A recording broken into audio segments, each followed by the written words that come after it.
Une équipe de télévision anglo-saxonne était présente ce jour-là à Oran. Elle est la seule à avoir pu tourner dans les rues de la ville pendant la chasse à l'homme.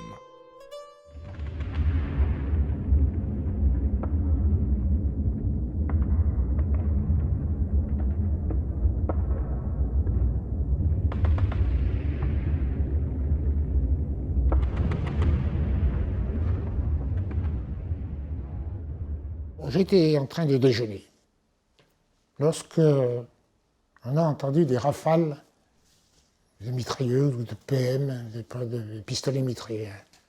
À ce moment-là, je suis monté sur la terrasse de la préfecture de police. On voyait une grande manifestation, une masse d'Algériens, et qui se sont mis à courir de tous les côtés. Alors c'est à ce moment-là qu'on a averti le général et qu'on a réfléchi à ce qu'on pouvait faire.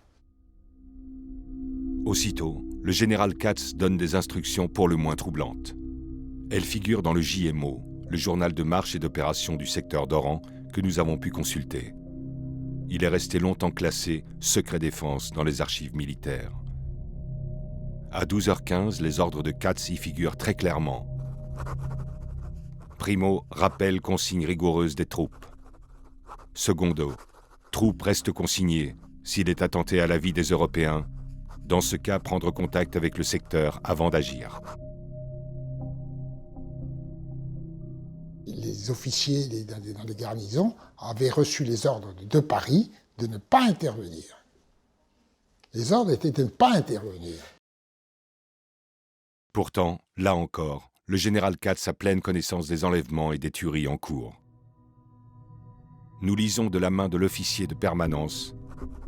11h55, 12 Européens blessés dont un grièvement. Demande une ambulance d'urgence.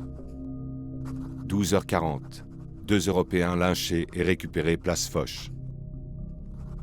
13h10, une centaine d'Européens emmenés par l'ALN en direction Ville Nouvelle. Un FSE tué en sortant de chez lui. Le général Katz, lui, sa seule action, ça a été de prendre un hélicoptère et de survoler la ville. Et puis il a constaté que tout se passait bien, ce qui est faux. Tout de suite, j'ai sauté dans l'hélicoptère et j'ai survolé la ville. Oh, il était 12h30 à peu près. N'importe comment. À 1 heure ou plus tard, c'était fini. La fusillade, en somme, n'aurait duré que pendant 1 heure. Oh, même pas. Une bonne demi-heure. Ouais. Une bonne demi-heure. Le général Katz dit qu'à 13h, l'ordre était rétabli, ce n'est pas vrai du tout.